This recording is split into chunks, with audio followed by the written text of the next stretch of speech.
Okay, going live. I'm live. Good evening.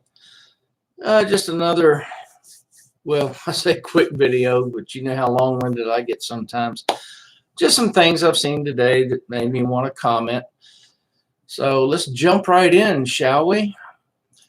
News story from the Daily Mail. Let's see, it is dated February 24th. That would be yesterday. Cuomo's, that's Andrew Cuomo, governor of New York. Cuomo's former aide says embattled governor asked her to play strip poker and kissed her without permission in post written in wake of nursing home COVID deaths scandal. Okay, so he's dealing with that now. Of course, well, we all know that the media and the government's going to do everything in their power to cover that up and excuse anything he did. Of course, if it was a Republican governor, we know what would happen to them. They'd already be preparing a tree limb to hang him from. So, you know, we'll get into another story in a minute about the bias of the media. So we know how that all works. But her name is Lindsay Boylan. I hope I'm saying that right. Boylan.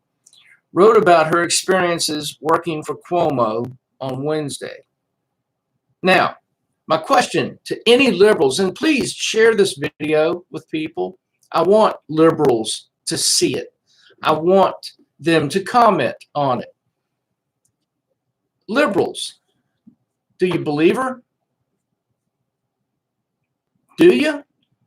Because we're supposed to always believe women when they talk about sexual harassment or rape or any kind of sexual abuse from a man, right? Always, no questions asked, no skepticism, no demands of proof. You have to believe them. So, do you believe her? It's Andrew Cuomo, your hero. I remember how you guys were singing his praises when this whole COVID thing started. Of course, he's paying for that now, isn't he? We'll see how far that goes. But apparently, according to Miss Boylan, he wanted to play strip poker with her. Now, you and I, at an individual level, might think, well, that's just silly. That's ridiculous. So, strip poker, who cares, right? Except that, again, we know about the double standard that we have in this country now and in our culture, where if anyone who is, I won't even say Republicans, if you're not a Democrat, if you're not a liberal or a progressive or a leftist or a social justice warrior, if you're anyone outside those categories, man, they are going to come after you. They are going to call you all sorts of bad names. I mean, and you know I'm right. You can sit there if you want to, Mr. and Mrs. Liberal, and shake your head and roll your eyes and act like you think I'm crazy, but you know damn well I'm right. But beyond that, he kissed her without her permission. Okay. Is that right or wrong? Should he be in trouble for that or not? Do you believe her or not? If I walk up to some woman, even if it's a coworker, a friend, a neighbor, and I just grab her and give her a kiss, is that okay? Is that acceptable? And if it's not, then where are you on this Cuomo thing? I want to hear from you. I want to hear how you excuse this. I really do. Because I know you're dying to. I know you're just finding all kinds of ways to try to excuse this. But I know you guys, you know, you've got all kinds of excuses you're trying to think up right now just to answer me. But your boy Cuomo, he's really stepped into it. And can we be honest? All these politicians have got some skeletons in their closet, don't they? They've all got something they don't want us to know about. And that's why you never see anybody prosecuted for this stuff. Nobody ever gets charged. Nobody is ever kicked out of Congress or the Senate. Because the Republicans know that if they start kicking out the liberal Democrats to do this crap, then the Democrats are going to come after them, and pretty soon we won't have a Congress. Hey, wait a minute. You know, I might be onto something here. Anyway, so yeah, so these guys, they keep doing it, and they keep getting away with it. Oh, each party will use this for their upcoming elections and for fundraising brochures and telethons or meetings or dinners or whatever. So they'll use it to their advantage. But at the end of the day, not a damn thing is done about it. So there you go. Now, moving on to the media bias that we all see and have to deal with. And we see it every day. Many of us haven't paid any attention to the media or believed anything they've said for 30 years or more. I stopped believing those clowns a long time ago because I can see, I can hear, I can think. And I'd see things on the news, and I'd hear things on the news and read it in the newspaper, and I'd think, well, that doesn't make sense. And then as we got more information, as more started to come out about those incidents that they would write about or tell about on the TV, you come to find out it was a bunch of crap. That they were telling us what they wanted us to know, not what we needed to know. And that's not what news is supposed to be. Now, I posted on my Floyd C. Bain page, and I shared it with the Patrick Jefferson Lee page, a most recent video from Tucker Carlson, where he shows how CNN in particular is exhibiting their bias and how they are responsible, and this is going to be the next topic we're going to move into, they're responsible for a great deal of the racial unrest in this country. Now, it has to be coming from somewhere. And as Tucker points out in his video, we can look at the news and see where a great deal of this is coming from the news media and from politicians. And then you have to ask yourself, but Floyd, why? Why would they do that? Why would they lie about these things? Why would they push these narratives that they know are demonstrably wrong, can be proven wrong, but they keep pushing them? Well, I'll tell you why. Because they benefit from it. The politicians benefit because they can pit one group against another group and seek the votes of the group that they pretend to be defending and get them angry with the group over here until that's your enemy over there, but vote for me and I'll set you free. And people fall for this crap. It's the same old story. Look, I mean, politicians have been doing this since there have been politicians. But now we've got mass media 24/7.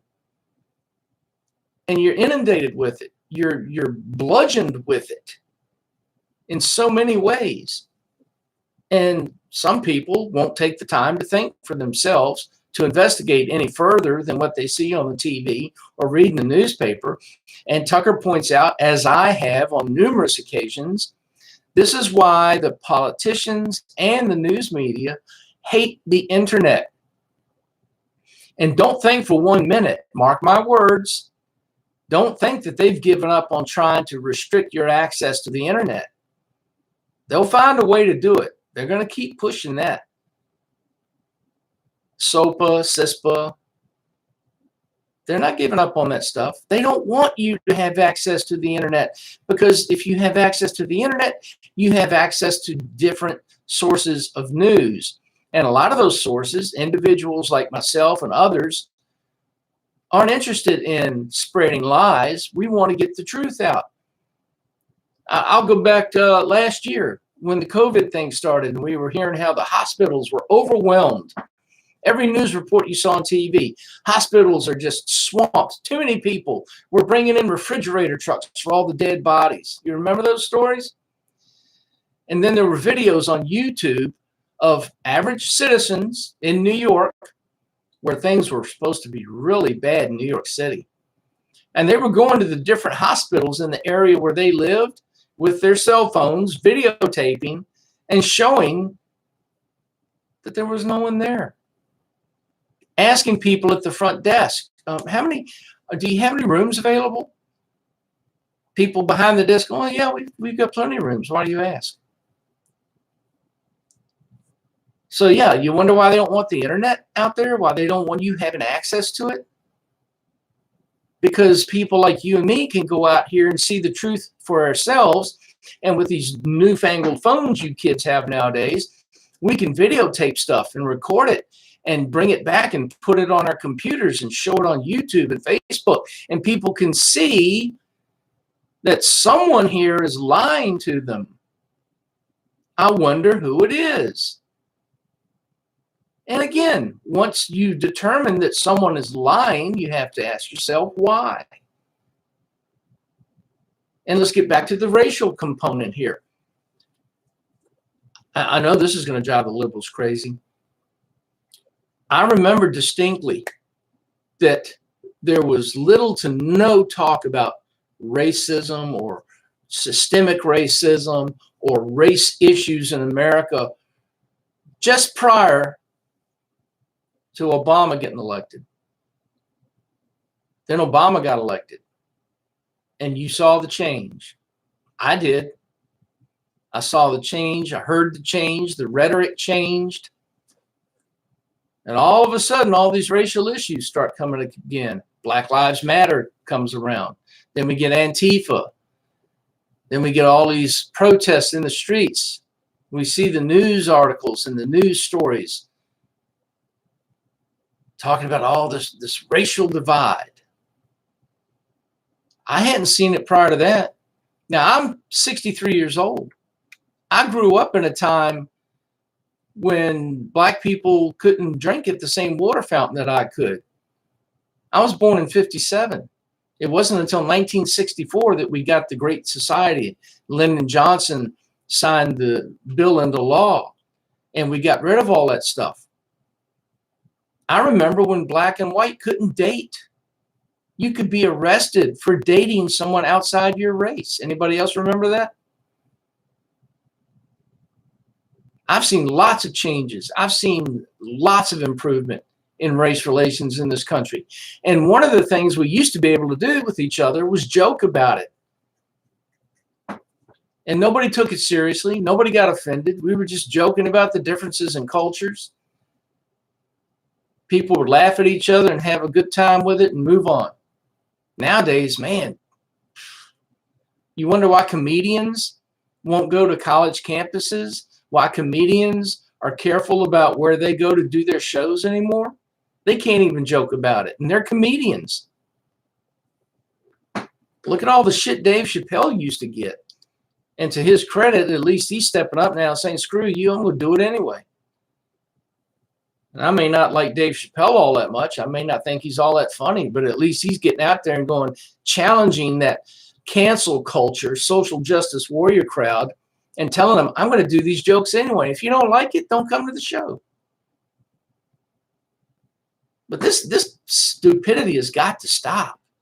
And you've got to stop putting so much stock in TV news and thinking that just because it's on the TV, well, it must be true.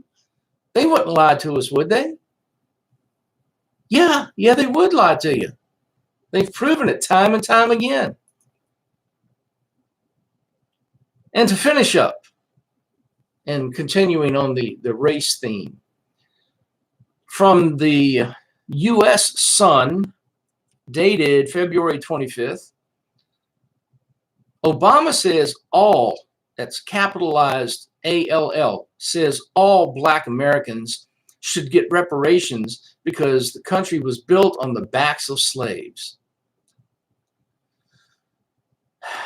Way to close that divide, Obama. Way to bring us together and create that unity you Democrats keep talking about. Now, we've been through this before, you and I, and even the liberals. I'm convinced of this. They cannot, well, you may disagree with me, they can't possibly be that stupid. Or can they? Maybe they can. How can anyone make the case that black people living in America today should get reparations because of what white people did 200, 150 years ago? No slave owners are alive today in America. No slaves are alive today in America. There is still slavery in the world. You know where? Mr. and Mrs. Liberal, you ready? Sub-Saharan Africa. Gosh, who lives over there, I wonder? I don't hear you screaming and hollering about that, though. I remember when apartheid was big in South Africa and you were boycotting everything and marching in the streets and demanding an end to apartheid. Okay, cool. You had every right to do that. I don't hear you marching and complaining and boycotting because of slavery in Africa today. Where's that intellectual consistency? Why are you not concerned about those slaves? But again, slavery, reparations. Now, you and I both know that's a bunch of bullshit. You don't give people money who haven't earned it, and you certainly don't take it from people who have done nothing to deserve to be punished. How do you justify that? What kind of mental gymnastics do you have to go through to make sense of that? It's insanity. And all you're going to do with this, and all it continues to do, is drive that wedge deeper and separate those groups even more. That's all you're doing. And Barack Obama, for all of his bluster and noise and how all the liberals just love him and think he's so far above the fray, all he's doing right here with this is once again driving that wedge in, separating the groups, creating more hate. I haven't seen anything from the Democrats, progressives, liberals, the social justice warriors, none of them that's designed to bring people together. Everything they do and everything they say is simply driving us further apart. But they're the ones who tell us we need to come together and we need to have unity. Why do people listen to them? Why do they keep putting up with this crap? Why do we keep letting these people, just because they're on TV or just because they're a politician, convince us that we need to think that way and create a situation, create an atmosphere where we just continue to hate each other? Why do we put up with it? Both sides, liberals, conservatives, Republicans, Democrats, they need to start calling these guys out and telling them to take a hike. And I'm being nice. We need to stop listening to these people. We need to stop voting for them. We need to stop putting up with it. Like Morgan Freeman said, if you want to stop talking about racism or end racism, stop talking about it. Stop using it for an excuse every time something goes bad. Black Mr. and Mrs. Black America, every time you stumble and fall, it's not a white person's fault. Sometimes it's your own fault. Sometimes you make bad decisions or you let others make bad decisions for you. Stop it. Stop with the excuses. Stop looking for a scapegoat. Stop blaming someone else. It's the United States of America. This insanity has got to stop. One last quick thing here. I forgot about this one. This is on the Occupy Democrats Facebook page. You're going to love this. Breaking news. The U.S. House of Representatives passes the Equality Act. Now, stay with me here. The Equality Act, which prohibits discrimination based on sexual orientation and gender identity. It protects LGBT Americans from discrimination in employment, education, housing, credit, jury service, etc. We support this bill 100%. Okay. The Equality Act. Well, I mean, it sounds good, doesn't it? The Equality Act. Who could be against that? But someone help me out here. Now, I used to be a business owner. Haven't been for a while now. I'll grant you that. Maybe I missed out. Maybe I don't understand these things. But does the LGBT community not have the same rights the rest of us do? Am I missing something here? Is gender identity crowd, do they not have the same rights the rest of us do? It's like, you know, you hear the ERA every now and then gets bounced back up into the news, and we need the ERA, Equal Rights Amendment. Do women not have the same rights the rest of us do? Help me out here. I mean, put something in the comment section. Tell me what I'm missing. Are they not being treated the same way everybody else is? Are they not under the same laws? If I go into a business to be hired and they refuse to hire me simply because I identify as LGBT or whatever the case may be, can they legally do that? I don't know. I'm asking. Maybe I haven't been in the business world for a while as an owner, so maybe there's some things going on I don't know about. But passes the Equality Act. What rights do they not have that the rest of us do have? Just something to think about. Oh, anyway, that's enough for today. I'll leave you guys alone now. See you later.